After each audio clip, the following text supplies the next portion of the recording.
नमस्कार दोस्तों आज हम एक बहुत ही महत्वपूर्ण टॉपिक पढ़ने जा रहे हैं और इस टॉपिक में से एक क्वेश्चन सीटेट के हर एग्जाम में हमेशा आता ही आता है। टॉपिक है मूल्यांकन। जो अपना फर्स्ट यूनिट है उसमें से बस ये दो टॉपिक है जो रहते हैं, बाकी अपनी फर्स्ट यूनिट आज कंप्लीट हो जाएगी इस क्लास के साथ। इसमें क्या है कि सीखने के लिए मूल्यांकन और सीखने के मूल्यांकन के बीच अंतर, स्कूल आधारित मूल्यांकन, सतत और व्यापक मूल्यांकन, परिप्रेक्ष्य और अभ्यास, distinction between assessment of for learning and assessment of learning, एक ये है।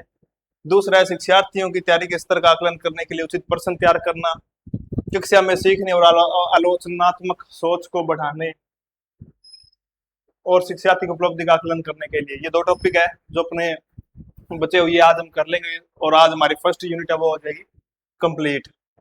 तो सबसे पहले हम देखते हैं मूल्यांकन क्या चीज होती है। मूल्यांकन का मतलब होता है मूल्य का अंकन करना। मतलब जैसे कोई बच्चा है, उसके मूल्यांकन में क्या करेंगे, उसने पढ़ाई लिखाई में कितना कुछ अचीव किया है, कितना सीखा है, समझा है उसने।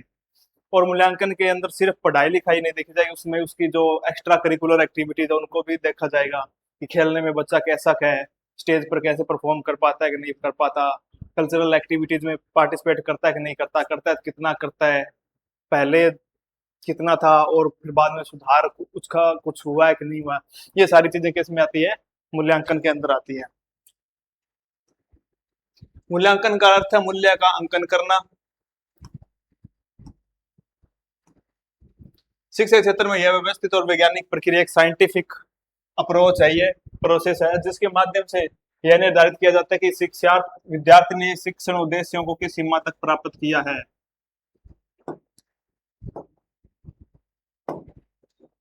किस सीमा तक प्राप्त की, क्या देखा जाएगा इसमें कि जो स्टूडेंट है उसने जो टीचिंग के जो उसकी शिक्षण है, उसकी जो एजुकेशन है, उसके जो उद्देश्य है, उसके एम है एजुकेशन लेने के, उनको कितना के अचीव किया है। ये केवल अंकों तक सीमित नहीं है, यह केवल मार्क्स अंकों तक सीमित नहीं है। इसमें विद्यार्थी के व्यवहार, बिहेवियर, कौशल, ज्ञान, स्किल, नॉलेज और विकास का गुणात्मक और मात्रात्मक दोनों प्रकार का आकलन किया जाता है। गुणात्मक का मतलब होता है क्वालिटेटिव और मात्रात्मक का मतलब होता है क्वांटिटेटिव। सीखने के लिए मूल्यांकन, वर्षित सीखने का मूल्यांकन, ये इंपॉर्टेंट चीज है, थोड़ा सा ध्यान से समझना इसको, क्योंकि इसमें कई बार क्या है स्टूडेंट कंफ्यूज हो जाते हैं कि सीखने के लिए मूल्यांकन और सीखने का मूल्यांकन। Assessment for learning, assessment of learning. पहला, सीखने के लिए मूल्यांकन। सीखने के लिए मूल्यांकन क्या है कि बच्चा सीख रहा है, इसके लिए मूल्यांकन। मतलब कि वो जो सीख रहा है उसमें उसका मूल्यांकन करेंगे ताकि उसकी कमियों दोषों का हमें पता चले और उसमें हम क्या कर सके, सुधार कर सके, ताकि बच्चा और बेहतर तरीके से सीख सके। सीखने के लिए मूल्यांकन, उसको जो सीखना है, उसकी जो लर्निंग के प्रोसेस है, उसके लिए इवेल्युएशन किया जा रहा है। ठीक है, ये सीखने का मूल्यांकन मतलब जो सीख लिया। सीखने का मूल्यांकन मतलब जो सीख लिया उसका मूल्यांकन करना, उसका एक तरीके से इवेल्युएशन करना। जो सीख लिया मतलब सीखने का मूल्यांकन का मतलब क्या है, जैसे बच्चा है, उसको आपने होमवर्क दे दिया, आपने देखा कि उसको लिखना उसको कितना आता है, छोटी एबीसीडी कितनी आती है, बड़ी एबीसीडी कितनी आती है, या और कुछ भी आपने दिया तो आपने देखा कि हिंदी में कुछ दिया तो वो मात्राएं कैसे प्रयोग करता है, क्या कुछ करता है। ये है सीखने के साथ मूल्यांकन। जैसे ही आपने कोई टॉपिक पढ़ाया, फिर आपने उसको दिया कि ये चैप्टर लिख के लेके आना है, फिर आप जब चेक करते हो उसकी कॉपी, फिर कमियां ढूंढते तब पता चलता है। ये होता है सीखने के लिए मूल्यांकन, कि अब हम गलतियां ढूंढ रहे हैं ताकि वो गलतियां दूर हो जाए और जो आगे वो सीख रहा है उसमें क्या हो जाए, सुधार हो जाए, वो और बढ़िया और बेहतर हो जाए। सीखने का मूल्यांकन मतलब क्या है कि मान लीजिए आपने पूरे साल पढ़ाया और लास्ट में हमने क्या लिया, एग्जाम लिया कि बच्चे ने कितने मार्क्स प्राप्त किए, उसके जो अंक है, उसके जो ग्रेड है, उससे निर्धारित होगा कि सीखने का मूल्यांकन हो गई है ना। सीखने का मूल्यांकन, सीखने का मूल्यांकन बिल्कुल एंड में जाकर जो सीखा है उसका मूल्यांकन करना। और सीखने के लिए मूल्यांकन क्या है कि जो अभी जो सीख रहा है बच्चा, उसके लिए हम इवेल्युएशन करेंगे, उसके लिए हम डायग्नोज करेंगे चीजों को, ताकि उसकी और शिक्षा है, शिक्षण है उसका और क्या हो जाए, अच्छा और बेहतर हो जाए। अब पढ़ते हैं पहला, मुख्य उद्देश्य क्या दोनों का, जो मेन ऑब्जेक्टिव है, सीखने की प्रक्रिया में सुधार करना और कमियों की दूर करना। बच्चे की जो सीखने की प्रक्रिया है उसमें सुधार करेंगे और जो उसकी कमियां हैं उसको क्या करेंगे, हमें दूर करेंगे। इसका उद्देश्य क्या, सीखने के परिणामों की जांच करना। और उपलब्धि स्तर मापना। ये मैंने बताया था कि जैसे आपने पूरे साल पढ़ाया उसके बाद आपने जो फाइनल एग्जाम लिए वो क्या आता है, सीखने का मूल्यांकन। इससे हमें पता चलेगा कि जितना सिखाया है उसका रिजल्ट क्या है, उसके परिणाम आएंगे, उसकी जांच करेंगे एक साल में इसने कितना के सीखा है। और उपलब्धि स्तर मापना, जो उसकी वो अचीवमेंट है वो क्या है, कितनी का, उसका लेवल कितना का है अचीव करने का। समय शिक्षण अधिगम प्रक्रिया के दौरान निरंतर होता है। निरंतर का मतलब क्या होता है, कॉन्टिन्यूअस। ये क्या है, कॉन्टिन्यूअस, एक लगातार चलने वाली क्या है प्रक्रिया। क्योंकि ये बच्चा जब स्कूल में आता है पहले दिन से लेकर और आखिरी दिन तक रोज रोज उसको क्या है, उसका एक तरीके से मूल्यांकन किया जाता है। ये लगातार चलने वाली है पूरे साल। आमतौर पर शिक्षण इकाई स्तर के अंत में, जो स्तर होता है उसके बिल्कुल एंड में लेंगे, या क्या है, शिक्षण इकाई कई बार होता है ना, जैसे हम अर्धवार्षिक परीक्षा, हाफ ईयरली एग्जाम होते हैं, first semester, second semester, first semester के हमने एग्जाम लिए, या जैसे कुछ बड़े यूनिट के हिसाब से टेस्ट लिए जाते हैं कई बार, कि 2 यूनिट होगी, 5 यूनिट होगी, अब हम उनका क्या टेस्ट लेंगे ताकि पता चले बच्चे ने कितना सीखा है।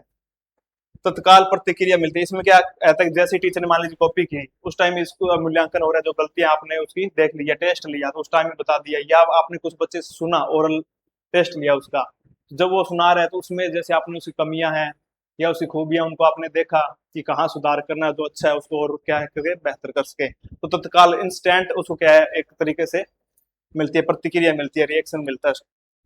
अंतिम ग्रेड या रिपोर्ट के रूप में, इसमें क्या है, बस लास्ट में वो ग्रेड दिया जाता है, ठीक है, जो एग्जाम खत्म होने के बाद जो रिपोर्ट कार्ड होता है वो देना।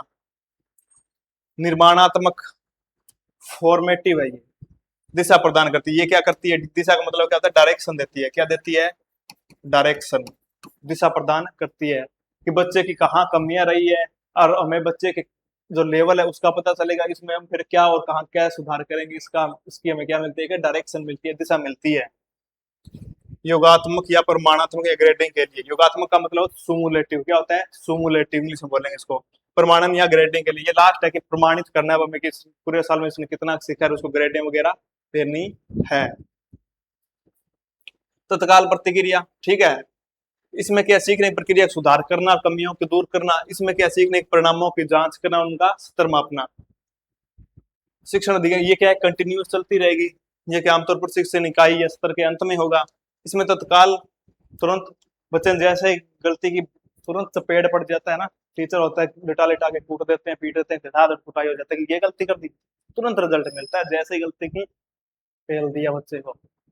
तो यहाँ पेलने की प्रक्रिया नहीं, यहाँ बच्चे को पेल दिया जाता है, ठीक है। इसमें लास्ट रिपोर्ट कार्ड वगैरह बनाना, ठीक है, ये निर्माणात्मक है और ये क्या है, योगात्मक है, फॉर्मेटिव और सुमुलेटिव।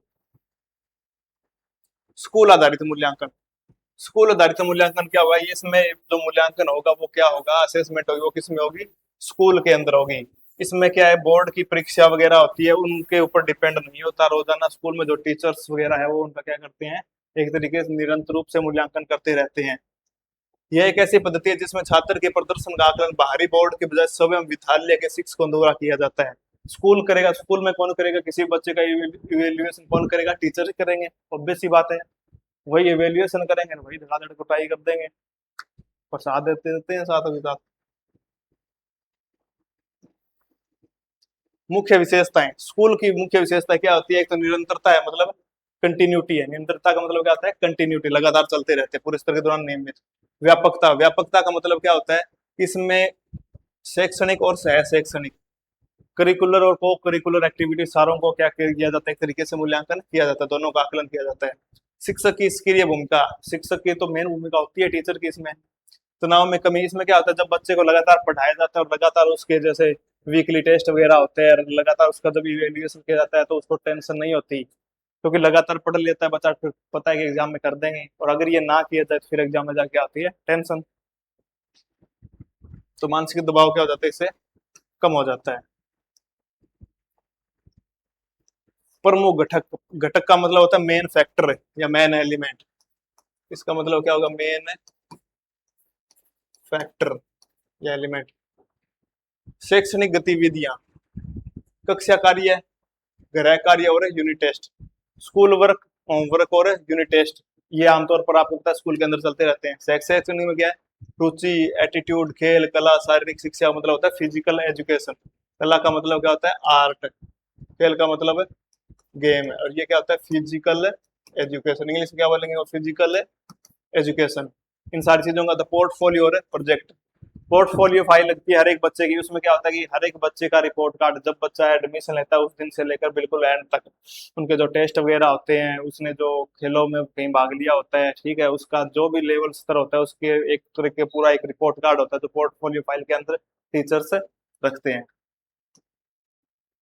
सतत एवं व्यापक मूल्यांकन। सतत एवं व्यापक मूल्यांकन को इंग्लिश में बोलेंगे कंटिन्यूअस एंड कॉम्प्रिहेंसिव इवेल्युएशन। क्या बोलेंगे इंग्लिश में, कॉन्टिन्यूअस एंड कॉम्प्रिहेंसिव इवेल्युएशन। क्या बोलेंगे, सतत का मतलब क्या होता है, कॉन्टिन्यूअस। सतत का मतलब क्या होता है, continuous and comprehensive evaluation. Continuous and comprehensive evaluation. RT 2003 के अंतर्गत अनिवार्य यह प्रणाली छात्र के सर्वांगीण विकास, सर्वांगीण विकास का मतलब क्या होता है, all over development, physical, mental, emotional, social, हर तरीके की जो डेवलपमेंट होती है इसका क्या है, उसको केंद्र में रखा गया है। मुख्य आयाम के सतत का, कॉन्टिन्यूअस का मतलब होता है पूरी शिक्षण अधिगम प्रक्रिया के दौरान नियमित रूप से चलना। कॉन्टिन्यूअस का मतलब लगातार चलती रहती है। व्यापक का मतलब क्या होता है, शैक्षिक, ज्ञान समझ, पढ़ाई की चीज। सह शैक्षिक, को करिकुलर एक्टिविटीज क्या होती है, व्यवहार, खेल, कला।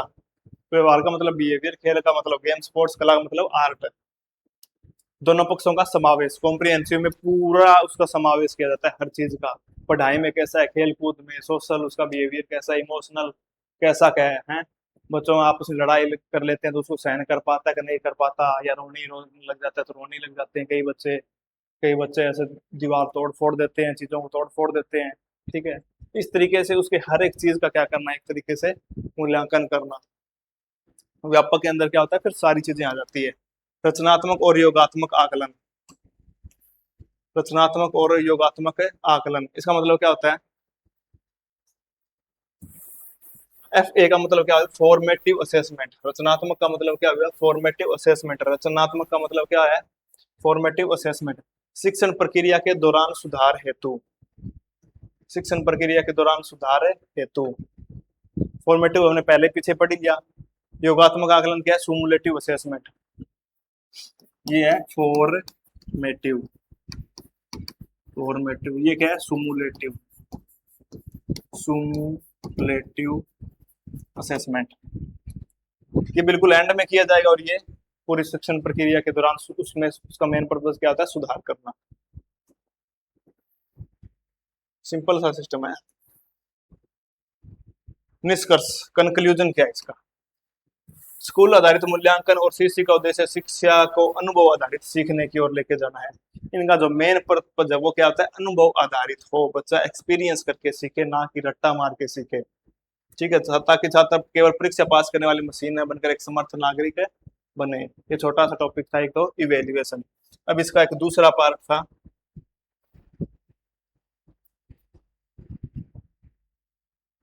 सीखने का आकलन और आलोचनात्मक सोच। आलोचनात्मक सोच क्या होती है, क्रिटिकल थिंकिंग। आलोचनात्मक का मतलब क्या होगा, क्रिटिकल, सोच का मतलब है थिंकिंग, क्रिटिकल थिंकिंग। आकलन का मतलब क्या होता है, असेसमेंट। सीखना मतलब लर्निंग, सीखने की तैयारी के स्तर का आकलन, कि जो सीखने की तैयारी कर रहा है बच्चा उसका आकलन। जैसे मान लीजिए क्लास शुरू हुई मेरी, अब बच्चे आके बैठ गए, अब बच्चे क्या करेंगे, मैं पढ़ाऊंगा और बच्चे क्या करेंगे, सीखेंगे। तो उस टाइम मैं कैसे आकलन करूंगा, उस टाइम मैं आकलन करूंगा उसके पहले के ज्ञान को जांच कर। जैसे मान लीजिए मुझे पढ़ाना है हवाई जहाज के बारे में, ठीक है, तो मैं पहले क्या पूछूंगा, बच्चों आपने हवाई जहाज देखी है, अच्छा ये बताओ हवाई जहाज के टायर होते हैं, हवाई जहाज उड़ती कैसे है, फिर बच्चे बताएंगे हवाई जहाज उड़ती है तो क्यों उड़ती है। इस तरीके से उसका पहले उसका लेवल देखना कि उनको उस चीज के बारे में पता है कि नहीं पता। कुछ बच्चे ऐसे हो जिनको हवाई जहाज के बारे में पता ही ना हो, या आप मान लीजिए पढ़ा रहे हो, ग्लेशियर पढ़ा रहे हो, छोटे बच्चे बच्चे होते हैं उनको ये नहीं पता था झील क्या होती है, ठीक है, पहाड़ क्या होते हैं, उनके बारे में पता नहीं। आप अगर इन चीजों के बारे में पढ़ा रहे हो तो पहले उनके बारे में पूछना पड़ता है कि बच्चों बताओ आपने झील देखी है, आपने पहाड़ देखे हैं, कभी ग्लेशियर जानते हो क्या होता है। इस तरीके से जो सीखने की तैयारी तैयारी करने का मतलब क्या है, ये बातें पर बात करके टीचर्स क्या उनकी तैयारी कर रहा है, देख रहा है कि इनको समझ है या नहीं है, फिर उस हिसाब से पढ़ाना टीचर क्या करता है, शुरू करता है। इसका अर्थ है यह जानना कि बच्चा क्या नया पाठ सीखने के लिए तैयार है या नहीं। यानी दानात्मक आकलन, डायग्नोस्टिक असेसमेंट। डायग्नोस्टिक का मतलब होता है कारण जानना, कि कोई मतलब बच्चे में अगर दिक्कत आ रही है तो उन्हें कारणों को जानना, तो ऐसा डायग्नोज करने का हिस्सा है। शिक्षक यह पता लगाता है कि बच्चे का पूर्ण ज्ञान, प्रायर नॉलेज क्या है, पूर्व ज्ञान का मतलब यही होगा, जैसे हवाई जहाज के बारे में पढ़ाना है तो पहले पूछना कि बच्चों आपने हवाई जहाज देखी है क्या, आप उसमें बैठे हो, कैसे होते क्या होते। पूर्व ज्ञान मतलब पहले का नॉलेज, प्रायर नॉलेज, ये जांच करना। इस तरीके प्रश्न पूछे जाते हैं। पूर्व ज्ञान आधारित प्रश्न, आपने इसके बारे में पहले कहाँ सुना है, क्या आप बता सकते हैं कि ऐसा क्यों होता है। निदानात्मक प्रश्न, डायग्नोस्टिक क्वेश्चन क्या होता है, कठिनाई और कारणों को जानने हेतु सिर्फ कारणों को जाना जाता है। ध्यान रखना, डायग्नोज के अंदर उपचार नहीं किया जाता, सिर्फ जो रीजन है, बच्चों को कठिनाई है, लर्निंग में दिक्कत आ रही है, उसके कारणों को जाना जाता है। आलोचनात्मक सोच बढ़ाना, आलोचनात्मक सोच का मतलब इनहेंसिंग क्रिटिकल थिंकिंग। ऐसा नहीं है कि बच्चे को आपने कुछ बताया, पढ़ाया और बच्चा ने रट्टा मार कर यूं यूं करके अगले दिन आके टेस्ट में चेप दिया या आपको सुना दिया, नहीं।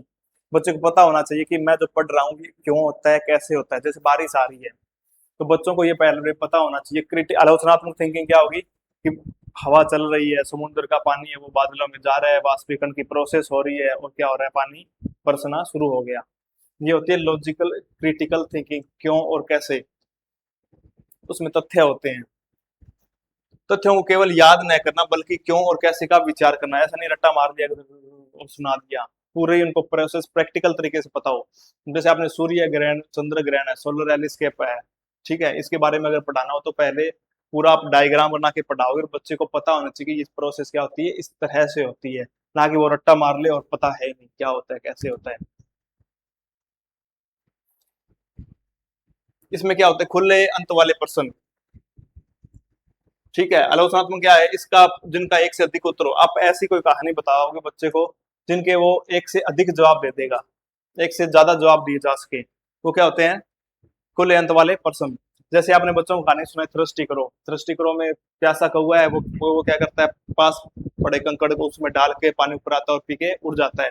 आप बच्चे को कहोगे मान लीजिए वहां कंकड़ अगर ना पड़े होते तो क्या होता, फिर हर बच्चा अलग अलग जवाब देगा। कोई कहेगा वो दूसरे पार्क में जाता, कोई कहता वो पार्क में ढूंढता कहीं कुछ मिल जाए तो कोशिश करता, कुछ भी, मतलब एक पर्सन उसे कई सारे जवाब हो, ठीक है। तो वो होते हैं खुले अंत वाले प्रश्न, ओपन एंडेड क्वेश्चन, ताकि बच्चे की जो लॉजिकल थिंकिंग, क्रिटिकल थिंकिंग और एक सृजनात्मक क्षमता, एक से ज्यादा वो अपसारी चिंतन, डाइवर्जेंट थिंकिंग उसकी डेवलप हो। तर्क आधारित, बच्चों को अपने विचारों को सबूतों के साथ साबित करने के लिए प्रोत्साहन करना, कि आप जो भी विचार बोल रहे हैं उसमें तथ्य होना चाहिए। जैसे आजकल पॉलिटिकल बहस ज्यादा होती है, कोई कहते हैं मोदी ने ये खराब कर दिया काम, कोई कहता है अच्छा कर दिया। अब जब ये कहते हो खराब कर दिया तो आपको पता होना चाहिए क्या खराब कर दिया, और जब आप ये कहते हो अच्छा कर दिया तो आपको पता होना चाहिए क्या अच्छा कर दिया। आप कहते हो खराब कर दिया, अब पूछो क्या खराब कर दिया, नहीं नहीं नहीं, खराब कर दिया, क्या खराब, नहीं नहीं बहुत ही खराब कर दिया, क्या खराब ये बता, नहीं। तो इस तरह का इंसान नहीं बनना। ऐसा आप जो भी बोल रहे हो उसके पास, आपके पास क्या हो, तथ्य हो, एविडेंस हो। इस तरीके की थॉट प्रोसेस कर ले बच्चों को क्या करना, तैयार करना, ठीक है। जैसे बच्चों को आपने बता दिया सूर्य ग्रहण, चंद्र ग्रहण के बारे में बता दिया। अब ये नहीं है कि भगवान जी ने सूर्य ग्रहण कर दिया या अल्लाह ने कर दिया, इस तरीके के विचार हो या बातें बच्चा न करे। उसके पास क्या हो, एविडेंस हो और साइंटिफिक अप्रोच हो। भू परिप्रेक्ष्य, मल्टी, भू का मतलब मल्टी पर्सपेक्टिव, परिप्रेक्ष्य मतलब पर्सपेक्टिव, बहु परिप्रेक्ष्य मतलब मल्टी पर्सपेक्टिव, एक ही चीज को कई सारे नजरिए से देखना। अगर आप उस स्थिति में तो क्या करते, कोई सिचुएशन बता दी, उस स्थिति में अगर आप होते तो क्या करते, इस तरीके से प्रश्न पूछ कर बच्चों को।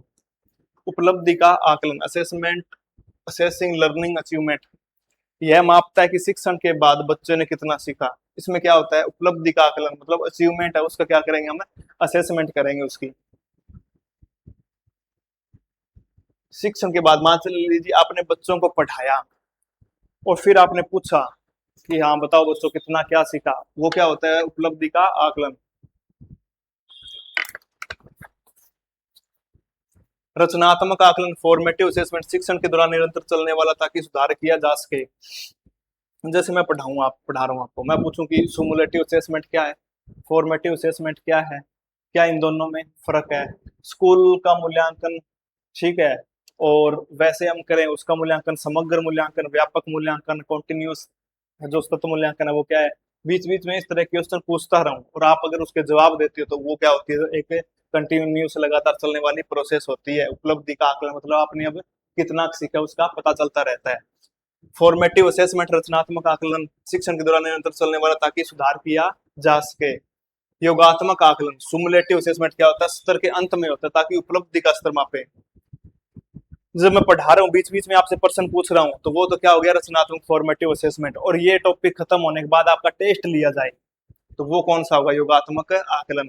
ठीक है, इसमें मतलब स्कूल के हिसाब से देखें तो क्या होता है सत्र के बिल्कुल अंत में। जैसे योगात्मक आकलन क्या होगा, अभी आप सीटेट की तैयारी कर रहे हो, जिस दिन आप सीटेट का पेपर देकर आओगे वो क्या होगा, सुमुलेटिव असेसमेंट। और उससे पहले अगर आप जितने टेस्ट दे रहे हो उसमें आपका पता चल रहा है कितना क्या अचीव करे, वो कौन सा है, फॉर्मेटिव असेसमेंट। जैसे अब कथन कारण के जैसे क्वेश्चन आते हैं सीटेट के अंदर, उसमें जो आपको अप्रोच रखनी है वो हमेशा ये रखनी है कि जो रोट लर्निंग होती है, रटने का होती है, प्रश्न हमेशा समझ और अनुप्रयोग पर आधारित होने चाहिए। प्रश्न बच्चों से भी ऐसे पूछे कि किसके आधारित पर, समझ के ऊपर या अनुप्रयोग के, उसको हम क्या कर सके, प्रयोग कर सके, ऐसे हो। और उसके अंदर क्या हो, सक्रिय भागीदारी मतलब एक्टिव पार्टिसिपेट करे बच्चा, एक्टिव होके छात्रों को कक्षा में सक्रिय रखना। समावेशी शिक्षा होता है इंक्लूसिव एजुकेशन, ये क्या होती है कि हर तरह के बच्चे, भले वो प्रतिभाशाली हो, भले वो सामान्य हो या थोड़े से पिछड़े हो, सारे बच्चों को एक साथ पढ़ाना क्या होती है, समावेशी शिक्षा। शिक्षक की भूमिका होती है सुविधा प्रदाता, फैसिलिटेटर। मतलब टीचर है उसको ऐसे नहीं है कि ज्ञान देना है, बस उसको एक तरीके से मार्गदर्शन करना है। कोशिश ये करनी चाहिए कि बच्चा क्या है, खुद एक्सपेरिमेंट करके या खुद रिसर्च करके सीखे। बस टीचर क्या करे, एक तरीके से गाइड करे बच्चों को, बस टीचर का इतना ही काम होना चाहिए। परीक्षा के लिए एक उदाहरण है, प्रश्न है, कक्षा में आलोचनात्मक सोच को कैसे बढ़ावा दिया जा सकता है, क्रिटिकल थिंकिंग कैसे डेवलप की जा सकती है। एक क्लास के अंदर क्रिटिकल थिंकिंग कैसे डेवलप की जा सकती है, कक्षा में आलोचनात्मक सोच को कैसे बढ़ा दिया। ऑप्शन ए, अब ये कौन सा है, फॉर्मेटिव असेसमेंट है। कौन सा है, फॉर्मेटिव असेसमेंट, जो क्या है कि लगातार अभी पता चल रहा है। छात्रों को रटने के लिए प्रोत्साहन करना, ठीक है, ऑप्शन ए। ऑप्शन बी, केवल बंद अंत वाले प्रश्न पूछ कर, बंद अंत का मतलब क्या, जिसका एक ही आंसर हो। क्या और क्या, क्यों और कैसे, जैसे उत्साहवर्धक प्रश्न पूछना, ठीक है। सहयोग को तो उत्साहित करना, उत्साहित मतलब करना मतलब क्या आता है, एक तरीके से उसको डीमेट करना सहयोग को। तो इसका सही आंसर क्या होगा, इसका सही आंसर होगा क्या, क्यों और कैसे। इन चीजों के बारे में बताओ, बच्चा कुछ भी सीखता है कि क्या, क्यों और कैसे, ठीक है। तो वो क्या होता है, अपना आलोचनात्मक थिंकिंग होती है, क्रिटिकल थॉट प्रोसेस उसकी क्या होती है, डेवलप होती है। ठीक है, इसमें अब जो लास्ट में है क्या है कि शिक्षक, निष्कर्ष कंक्लूजन क्या है, शिक्षक को एक सुविधा प्रदाता की भूमिका निभानी है, न कि केवल ज्ञान देने वाले की। सुविधा प्रदाता, फैसिलिटेटर हमने पहले पढ़ा है। ऐसे पर्सन चाहिए जो बच्चे की जिज्ञासा को जगाएं, क्यूरियोसिटी उसकी क्या करें, बढ़ाएं। तो ये टॉपिक था अपना, ये कंप्लीट हो गया। इसी के साथ हमारी जो फर्स्ट यूनिट थी वो फर्स्ट यूनिट का क्या हो चुकी है, कंप्लीट हो चुकी है। इतना ध्यान रखना कि फर्स्ट जो यूनिट है, फर्स्ट यूनिट है मोस्ट मोस्ट इंपॉर्टेंट है, फर्स्ट यूनिट है मोस्ट इंपॉर्टेंट। कितने नंबर की आएगी ये, 15 नंबर की। कितने मार्क्स की आएगी, 15 मार्क्स की। ये यूनिट अगर आपने कंप्लीट कर ली तो आप यूं मान लीजिए कि सीटेट का एग्जाम सिर्फ इसी एक यूनिट को अच्छे से समझ लो तो भी आप कर सकते हो। बाकी और करोगे तो आपके और ज्यादा अच्छे आएंगे, पर ये यूनिट सबसे ज्यादा इंपॉर्टेंट है। और ये जो एग्जाम है अपना सीटेट का, इसकी ये क्या है, बिल्कुल मतलब आप यूं मान लीजिए रीड है एक तरीके से, क्योंकि इसमें बाल विकास, शिशुअवस्था, किशोरावस्था, ठीक है, बच्चा भाषा कैसे सीखता है, प्याजे, कोलवर्ग है, उनके सिद्धांत है, वाइगोत्स्की का सिद्धांत है, उन सारे सिद्धांतों को हमने पढ़ा है। तो ये सबसे ज्यादा मार्क्स वाली है और सबसे ज्यादा इंपॉर्टेंट। अगर ये अच्छे से समझ आ गई तो आप यूं मान लीजिए आपका एग्जाम आराम से निकल सकता है। अगर आप थोड़े से भी मतलब इंटेलिजेंट हो, पढ़ने में अच्छे हो, तो आगे और करोगे तो और क्या हो जाएगा, बेहतर हो जाएगा। इसलिए जो अपना यूट्यूब चैनल है इसके ऊपर शुरू से लेकर बिल्कुल एंड तक हमने पूरे के पूरे सिलेबस के अकॉर्डिंग पूरे डीप कॉन्सेप्ट के साथ कराया है। इससे बाहर आपको ज्यादा पढ़ने की जरूरत नहीं, इससे बाहर सिर्फ आपको प्रैक्टिस करनी है। तो थ्योरी लगभग अपनी कंप्लीट है। बहुत बहुत धन्यवाद।